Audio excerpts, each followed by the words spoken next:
Adillah pada kami tak bodoh, meski memang kami tak pandai.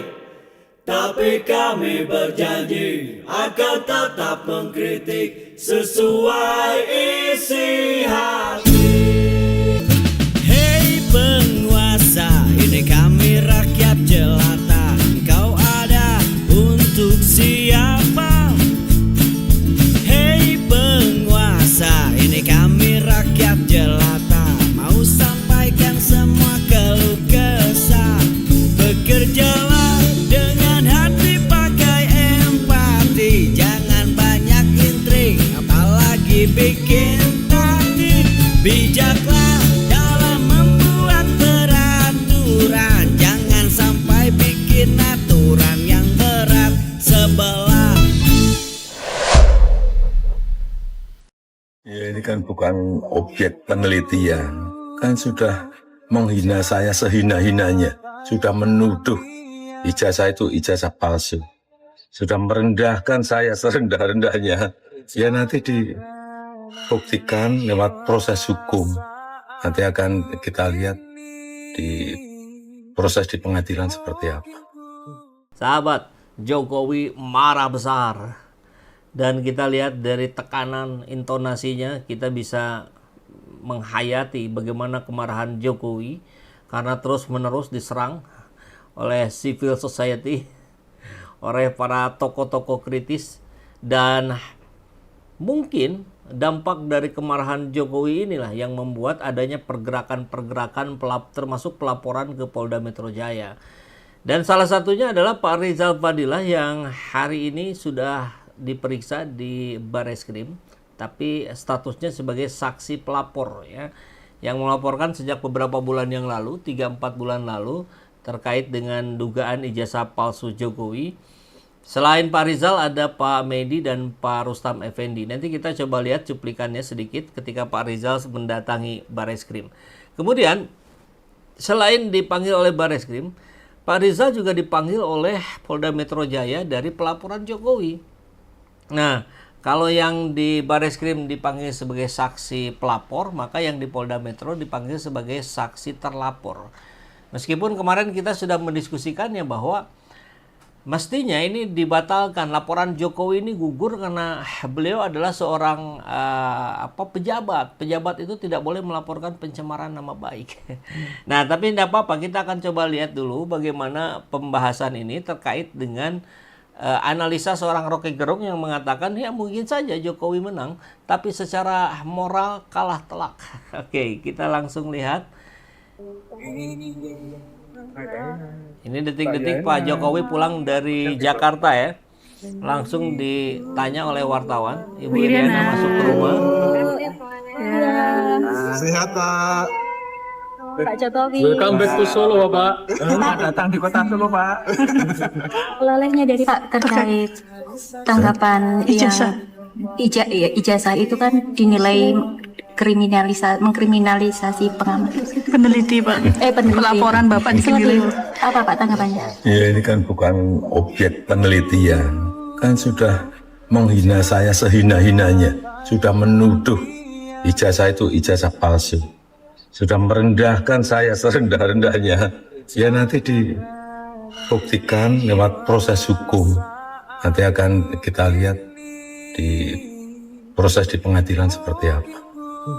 Artinya kalau untuk pelaporan itu bisa untuk peringatan ke pihak lain gitu nggak Pak yang melakukan yang sama? Nanti akan menjadi pembelajaran kita semuanya. Dan menurut saya hari ini dalam tantangan global yang sangat berat, yang diperlukan negara kita adalah sekarang ini kompak, saling berangkulan, menjaga persatuan kesatuan, terutama elit-elit dan seluruh masyarakat, agar tantangan berat yang dihadapi semua negara yang kita hadapi itu bisa kita selesaikan.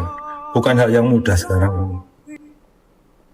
Ya, sudah menghina saya sehina-hinanya, sudah merendahkan saya serendah-rendahnya. Nah, jadi tentu dengan intonasi yang cukup ada tampak kita lihat dari suara Pak Jokowi, ya beliau sedang marah besar ya.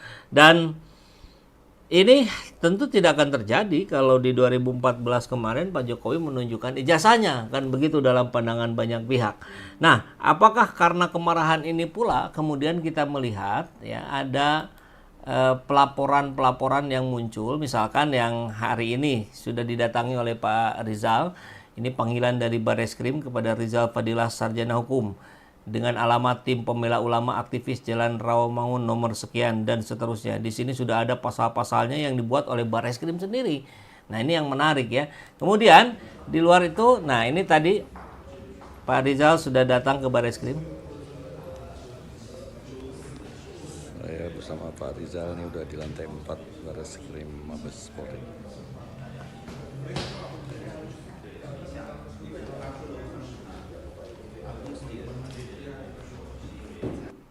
Ya, ini suasana di Bareskrim. Tadi ini video kiriman dari Pak Agus yang membersamai Pak Rizal. Dan jam setengah 1 kalau tidak salah bagian Pak Medi, nanti jam 3 bagian Pak Rustam Effendi. Jadi tidak dilakukan secara paralel tapi satu persatu.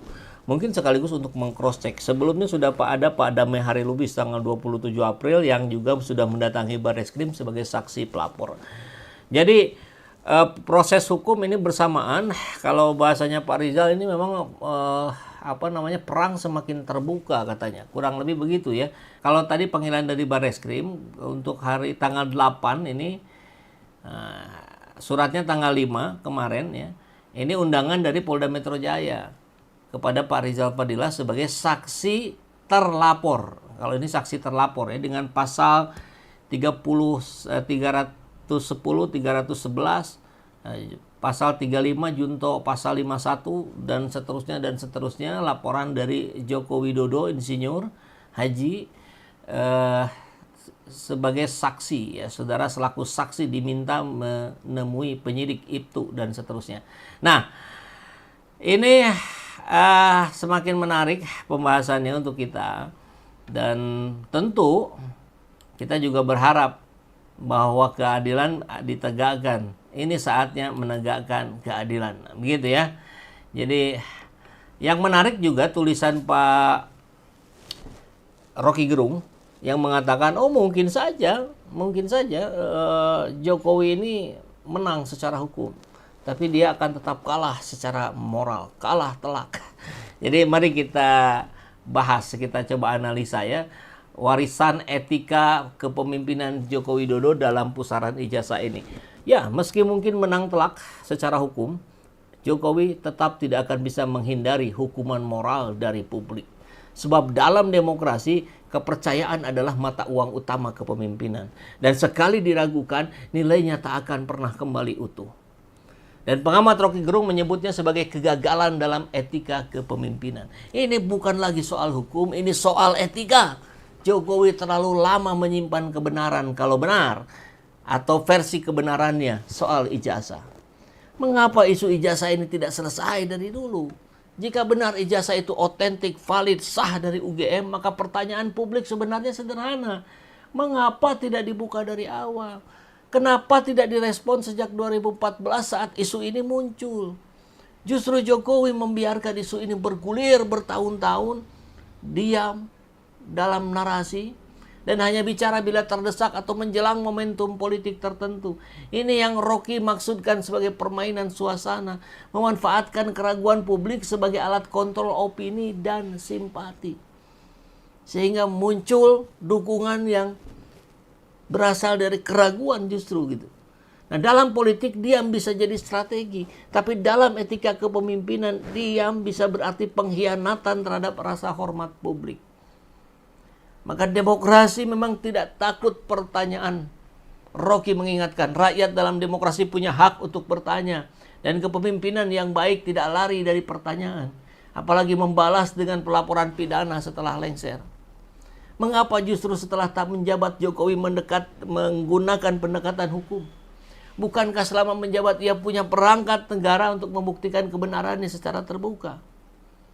Jika ia menunggu lengser untuk menyerang balik, itu justru memperlihatkan dua hal. Bahwa selama ini isu ini tidak dianggap penting, padahal menyangkut kredibilitas dasar. bahwa kekuasaan digunakan untuk membungkam, bukan untuk menjawab.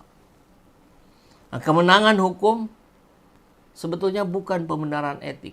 Ini misal saja Jokowi menang gugatan terhadap para pengkritik ijazahnya.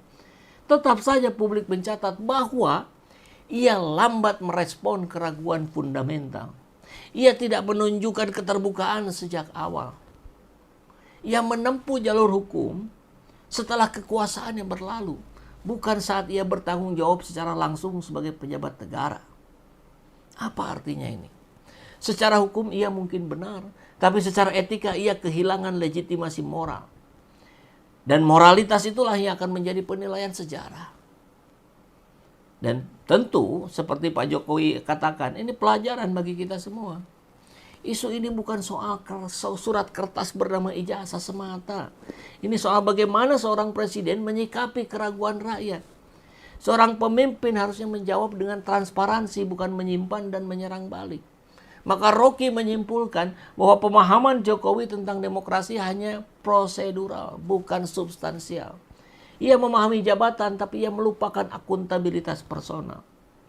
Jadi mungkin kesimpulannya, Jokowi mungkin saja nanti menang di pengadilan, tapi ia sudah kalah telak di hati rakyat yang mencatat semua sikap bungkam dan reaktifnya.